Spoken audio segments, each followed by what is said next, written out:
Hi, y'all. It's Bridget Cutshaw with Real Things Living.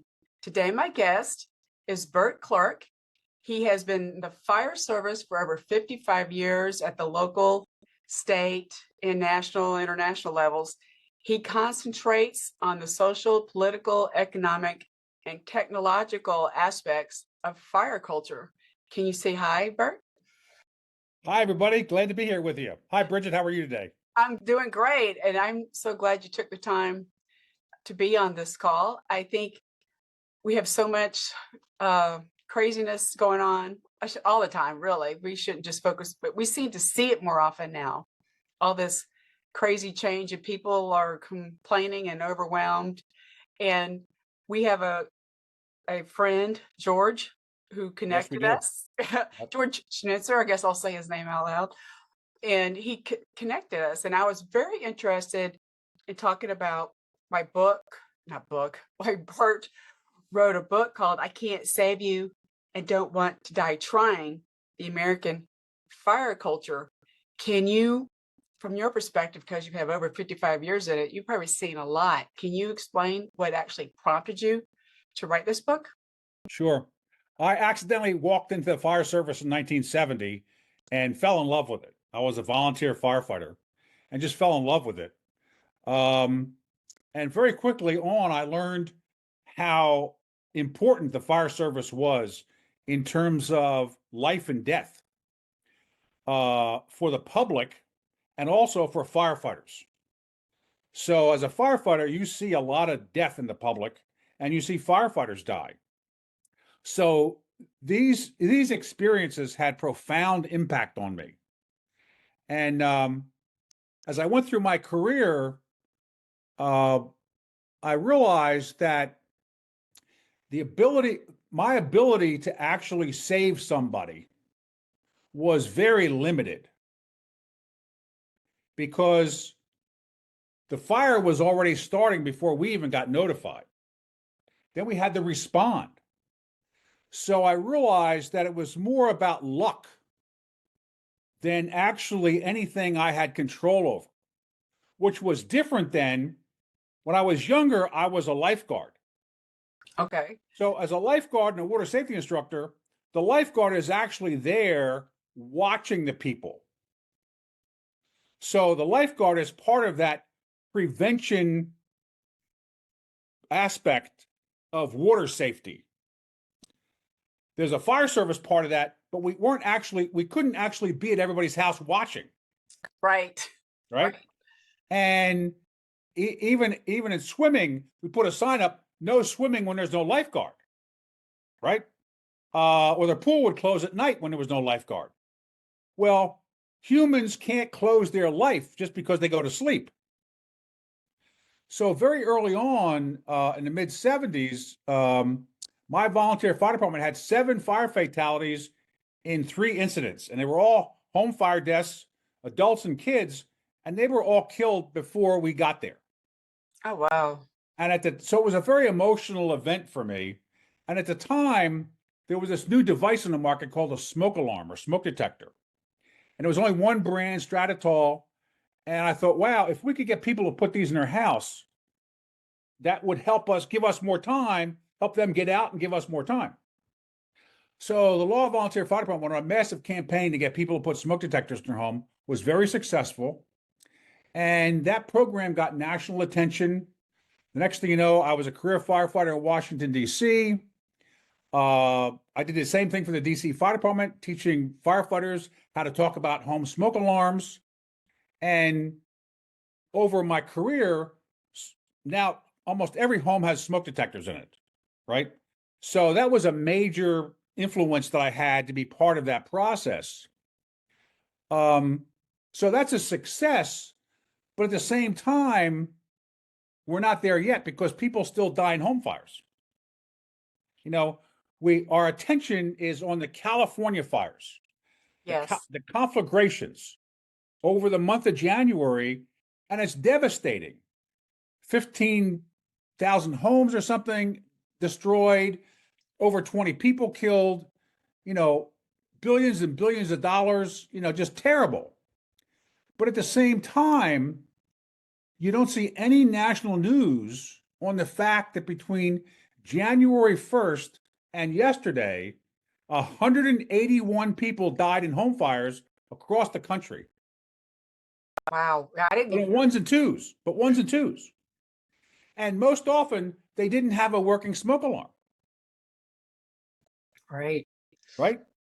So that's the yin and the yang. I mean, the macro problem with the fire culture in terms of the conflagration, but then the micro one can affect everybody. I mean, not to put you on the spot, Bridget, but do all your smoke alarms work? We Have they test been them. tested? Yeah, we test them. Well, there you go. Do you have kids? They're adults now. Well, when they were kids and you let them sleep over somebody else's house, did you check to make sure their smoke alarms were working? No, I did not. Well, I mean, so most people don't do that. But I see that as the fire service's responsibility to get moms and dads to take responsibility for the fire safety of their children, for the fire safety of their home. And that fire safety is not just 1 week a year, and it's not about Sparky the fire dog or Smokey the bear. It's about everybody making decisions. And the decisions can have significant consequences. It's a life and death factor. And so that's my message to get that message to the public and to encourage the fire service to tell that truth. I mean, you think firefighters will come save you if your house catches on fire. Firefighters think they can do that too. But luck is not a strategy. That's true. Hope is not a strategy, right?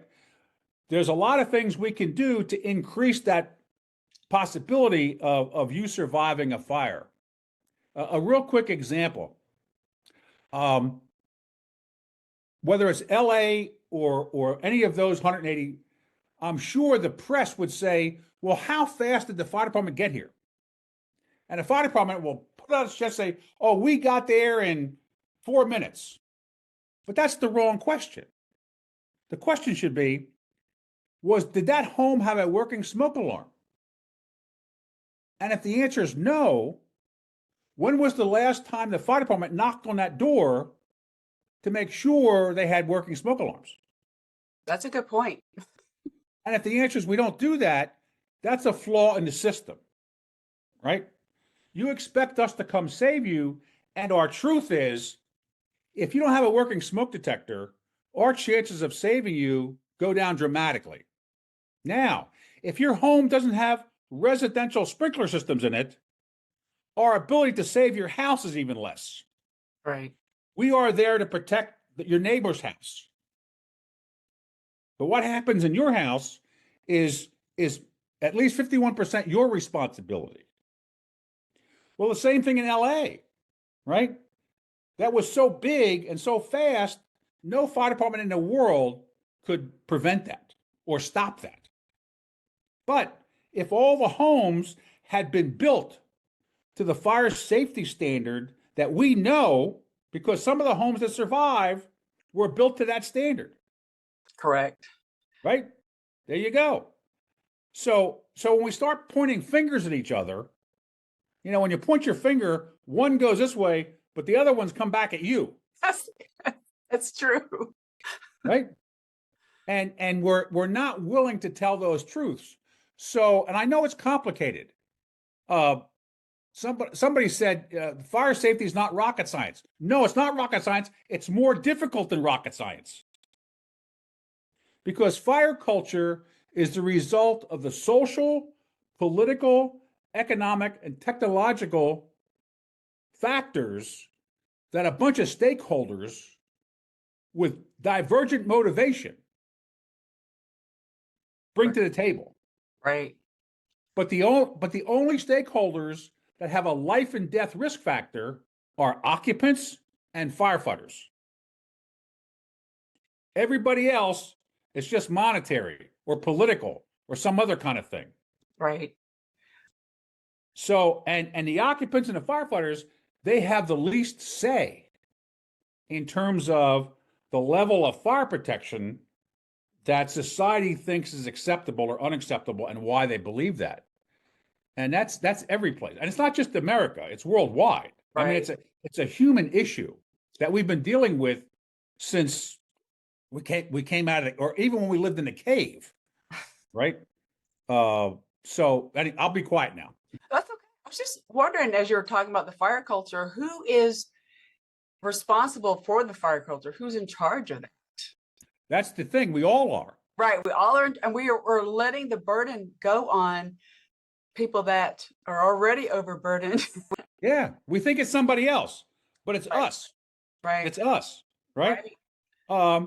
Just like when you're driving your car, you have the burden of driving that car safely.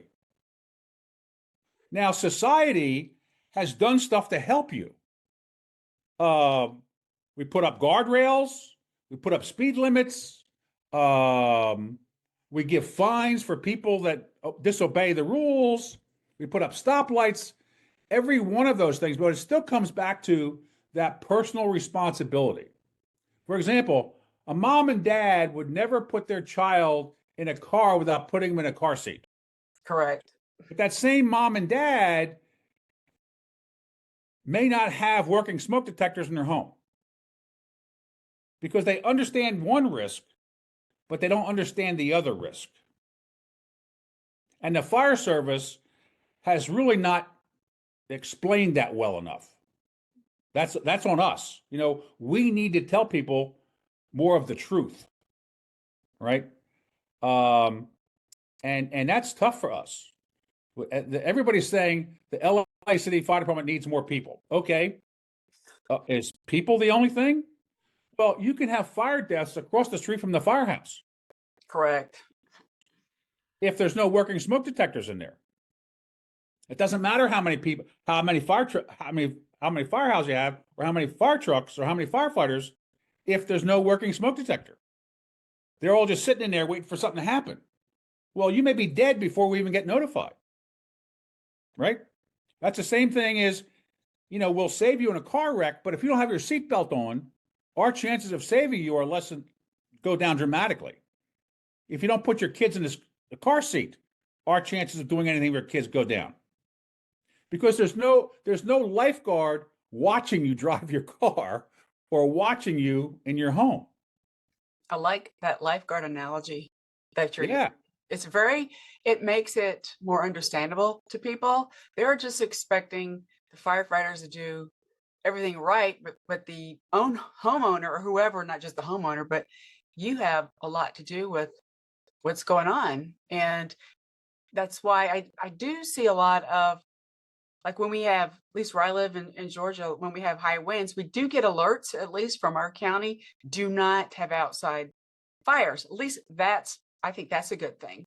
Absolutely. It's because especially when it's dry and windy, don't have a fire out in your little fire pit outside because it could spread. Yeah. And I think that's a good thing that my county has done. Absolutely. But then at the same time, have you made, and again, I'm not picking on you, Bridget. Yeah. Have you hardened your house by making sure there's nothing that can burn within 5 feet of your house? All of your soffits outside are covered to make sure firebrands can't blow into there. Have you cut the trees back? Do you clean? And again, I'm not picking on you. All right. No, we have a lot of trees because we live near Corps of Engineer property, and so we're not allowed to touch that. But I do know that we have, like, I think it's hardy plank on our house, which is supposed to be fire resistant. Is that the right word? Hardy plank? Could be, yeah. And then we also have some PVC rather than regular wood. We had some replaced as a trim on the outside. Yeah. Now, I probably need to replace our windows because they've got the original windows. They've got wood there rather than, metal. Yeah. So there are things that you could do Right. to increase and to make sure you got all your smoke detectors are working. Yes. So at a political level, there's only 3 jurisdictions that require residential fire sprinklers: California, Maryland, and Washington, D.C. The rest of the states have not passed No. mandatory residential sprinkler ordinance for new construction Yeah. because the building industry is fighting that. The real estate industry is fighting it because they say it costs too much money. Well, for new construction, putting sprinklers in, is maybe $1 a square foot. It's very reasonable compared to this help, the Right. protection Compared that to it's. your house Yeah, burning down. yeah, exactly right. And today the fire risk becomes worse. When I first came on the job, there's a thing called flashover. When a fire starts in the room, the heat gets so much that everything in the room goes off at one time. When I first started, that was 20 minutes. Now it's 3 minutes Wow. because of all the combustibles and the plastics that are in our homes today, how tight they are.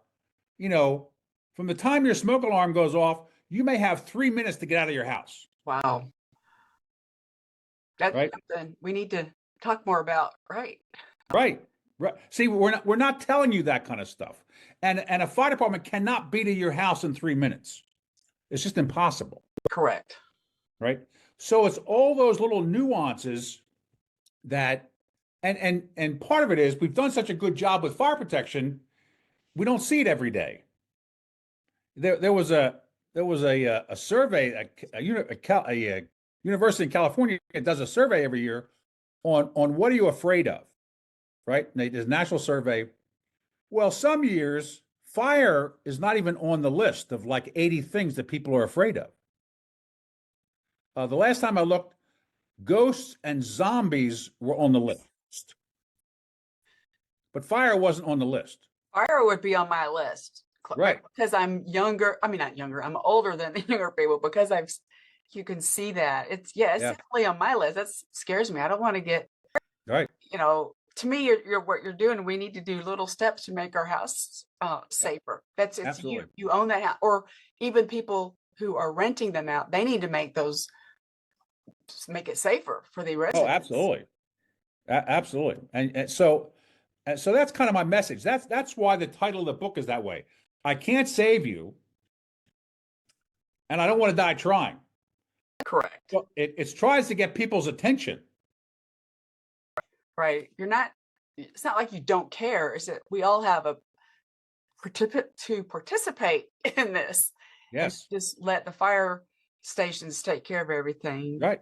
Or to have your state legislatures reconsider mandatory residential sprinkler ordinances. Oh, I like that. Yeah. Right. That's an investment in the future. That's an investment in your kids or your grandchildren in terms of how safe the future fire culture you are helping create for them. Right. It also made me think of how people don't have a problem putting in the sprinkler systems for the yards, right? That's Right. expensive, but they don't put it in their homes. Perfect example. Nice green lawn, but not fire safety. Right. It's an aesthetic thing. They're not thinking long term, and that's what we need when we're building. I think a lot of apartments or at least hotels, they have the fire, they have the water sprinkler systems, Yes. and Yeah. that's required. Yeah, the Hotel Motels Fire Safety Act, all those kind of things. So and in the industrial side of buildings, malls, hospitals, hotels, high-rise buildings, they realize that the fire service cannot save their property. So very early on, that side of society started building in fire protection. But where people live, there was less dollar loss. It Okay. was only people's lives that were lost. So there was no monetary incentive to do it that way. That's definitely something that I talk to other people about is a monetary incentive. We Right. focus on that too much. That is, money is nice, but Yeah. we still need to help people and talk about this fire stuff. I'm so glad that we're having this conversation because it's making me think. And this is why I've never wanted the green. I mean, I like grass, but I should say I don't care, but it's not that important to me. I'm wasting water. Yeah. the water sprinkle, but you need it for your home. Yeah. And we Yeah. need to definitely, I shouldn't say lobby, maybe you need to lobby the Congress to get this kind of stuff. Well, elected officials are just like the rest of us. Okay. They don't They're understand. human. They're Yeah, they're right. human. That's what they. So their understanding of their role in fire culture is limited also, Okay. because who goes and talks to them? Well, if the fire service and goes to talk to them, most people go to the elected officials. They want money, Right. or they want power and control, or they want less regulation or something. But even when it comes to fire, they don't get this message that they're responsible for creating the fire culture that they allow to happen Interesting. in their own home. Elected officials have house fires, Yeah. That's a right? good point. Absolutely. They let their kids go stay over somebody else's house and don't check the smoke detectors, right? So they're not sensitive to that because we haven't educated them. Actually, that's one of the things I'm hoping to do is the first book I wrote was given to every congressman and senator in the country Okay. at the federal level. So the latest book, this one, my hope is to be able to gift it to every state legislature in all 50 states, Okay. right? So that's how I can, I'm a nobody, but I hate to, this is going to sound egotistical, but are you familiar with the book Silent Spring I've heard of it, but I have not by, read it. by Carlson? She wrote the first book about DDT and how it affected animals in her neighborhood, right? So that led to the creation of the whole EPA, Okay. right? Yeah. And then also there's the paper Unsafe at Any Speed that talked about the Corvair when it was run into and it would explode. Ralph Nader did that. So he pointed out these challenges, and that led to all kinds of changes in the automobile industry, right? So I think one person can have a lasting impact if they just send the right message to the decision makers or power brokers. And at a very simple level, firefighters don't wear their seatbelt. That's true. Right. They get killed and injured every year because we don't wear a seatbelt because we think we need to be fast to get to your house to save you. Yeah. And yeah. That's dysfunctional. That's dysfunctional. So, I mean, and the fire service hasn't been able to fix that simple behavior. They're not getting Well, the funds, right? They're not getting the it has nothing to do with money. Oh, does it do the money? Okay. I was It has curious. nothing to do with money. Every fire truck has seatbelts in today. It's got to do with, do we think that's important? And some of us don't think that's important. They think it's more important for us to drive fast. But you gotta Well, buckle your seatbelt first. well, you think so. But, I'll share this story with you. It is about California. Back in September, and I won't identify any fire departments, but back in September, there was a fire truck returning from a brush fire in California. Wasn't responding, was returning. And it had a bunch of guys in the back of it that had been fighting a brush fire. They were coming back. The fire truck swerved to miss something in the road, rolled over, and 8 guys were seriously injured because they didn't have their seatbelt on. Oh, that's sad. Right? So now, then the fire department talks about how they can't do their job because they don't have enough people and equipment. And my question is, you can't get them all to wear their seatbelt. What makes you think you can change the brush fire tragedy if we can't get them to put their seatbelt on? So I see those two things connected. yeah, they are connected. Yeah. Right? One thing we're 100% in charge of, and yet we can't do it 100% right 100% of the time.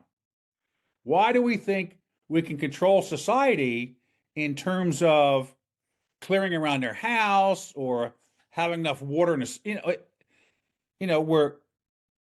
we're just not thinking clear. We're not taking care of all the little things that lead up to the big thing.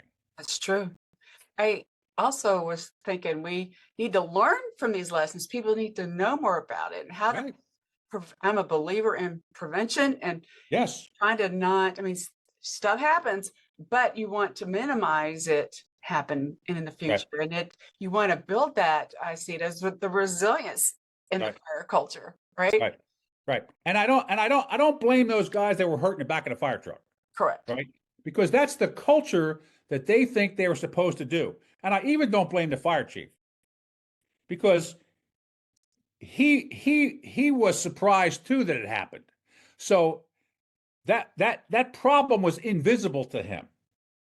Correct. Right.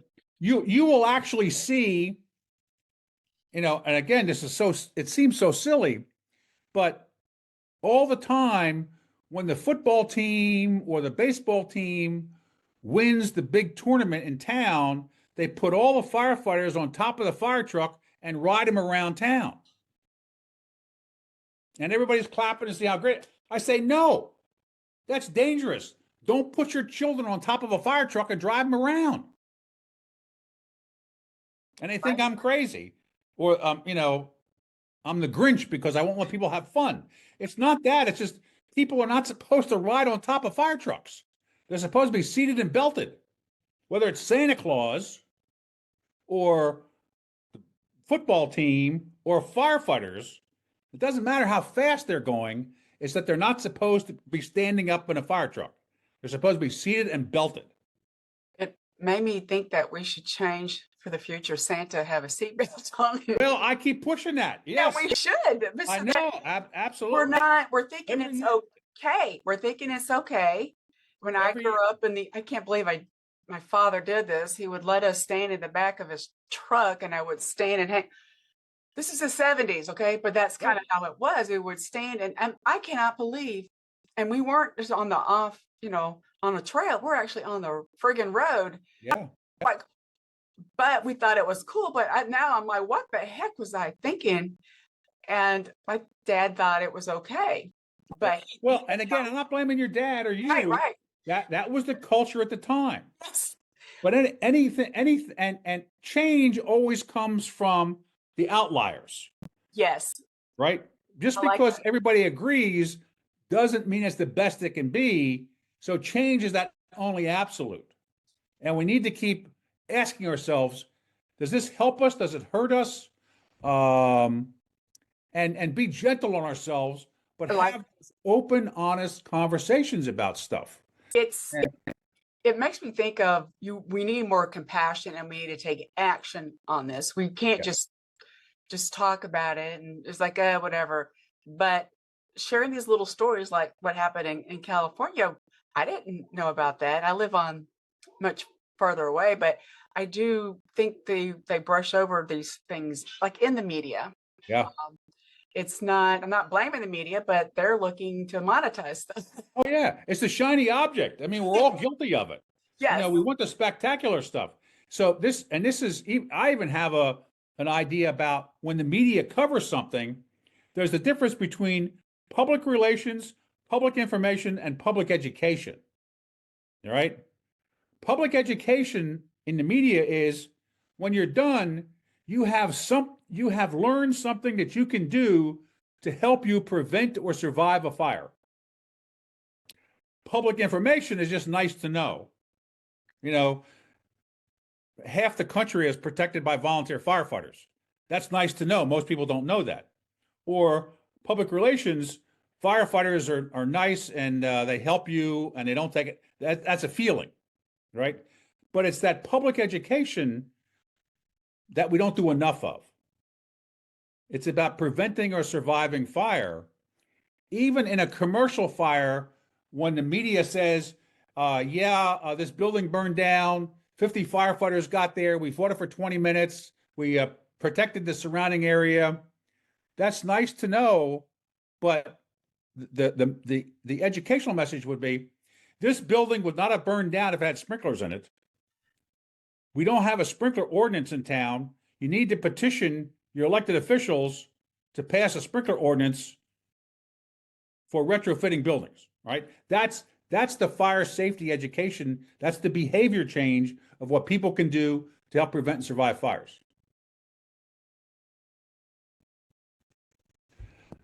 I can't hear you, Bridget. I lost your Oh, sound. I put it on mute because my dog is Okay. barking. Sorry. That's all right. It's so important we have to, I'm learning, even though I've been around a while, but I'm still learning from you. And I like the perspective. We need to focus those three pillars you're talking about, the public, PR, Right. information, and then education. That is something that we need to, and not just blow it off. It is a big, huge part of prevention for our health. Yeah. Right? And I can just imagine, I'm kind of rambling here, but like the smoke in California, the thought of that, this makes their, that's not going to be good down the road for No. all the health for their lungs. And I just want to help.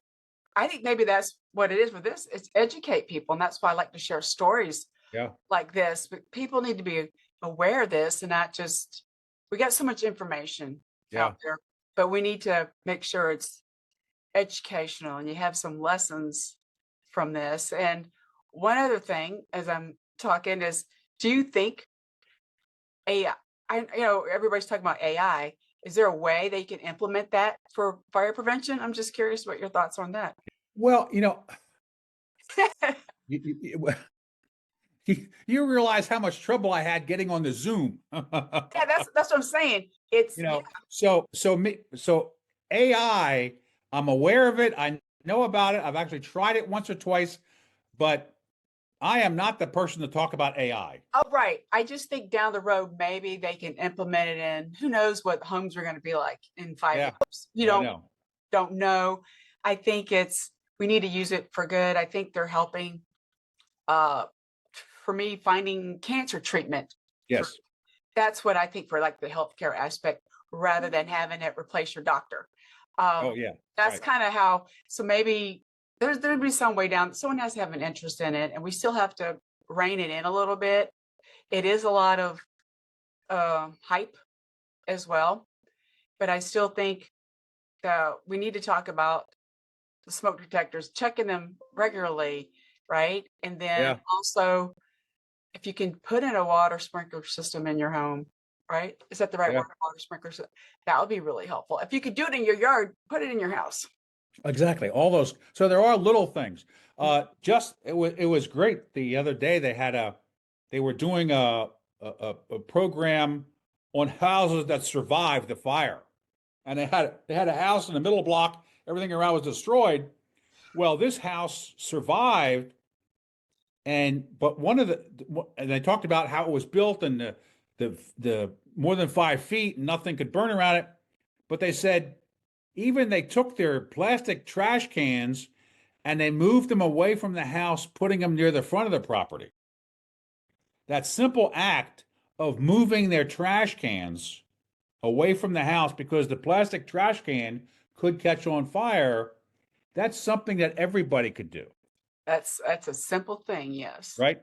So the difference between survival and not survival are a series of small decisions that are made. It's typically not one grandiose kind of thing. Just leaving before you're told to leave, that's helped survive people, right? So getting out of your car and walking because you can't move, that saved people, but it also created more problem for the fire department to be able to get up there. They had to bring the bulldozers in to push the cars out of the way. So there's all these cause-effect kinds of things that people are involved with. So fire safety is more complex than rocket science, because people are involved. And only people can solve it. There's no magic wand or pill that can solve everything. But we can all do better. We can all do better at preventing and surviving fire. That's true. For ourselves, for our families, our loved ones, and our community. You We know, I want firefighters to put their seatbelt on when they're responding. That would save so many families every year. I want people to make sure they have enough working smoke alarms in their home that they're all working right now or wherever they sleep. I want people to close their bedroom door at night. Just closing your bedroom door at night increases your chances of survival dramatically, right? I want people to lobby for residential fire protection sprinkler ordinances in new construction. Right? So there's three things that could change society overnight if we all started pulling the rope or pushing in that direction. I appreciate the awareness that you're bringing because you have 55 years of experience and you've seen a lot of stuff Yeah, that works and what doesn't work. And we need to respect the firemen and we need to make sure, they're there to respond, but they're not there, like you said, they can't save you. You have to, as the homeowner or any person on this planet, you're responsible for your preparing and for your actions, right? absolutely. Absolutely. Where can people learn more about you, Bert? My website is www.americanfireculture.com. And my email is drburtclark@gmail.com. Well, I think for those that And my book is on Amazon. If oh, anybody okay. wants it, it's on Amazon. I'll include all those links in the description, and I think this is really helpful. It's educational, and I still learned a lot, and I really appreciate you sharing your story. It's very helpful. Bridget, thank you very much for this opportunity. To your audience, have a wonderful, happy, healthy New Year, and thank you for this opportunity. Thank you again, Bert. Thanks, guys, for listening.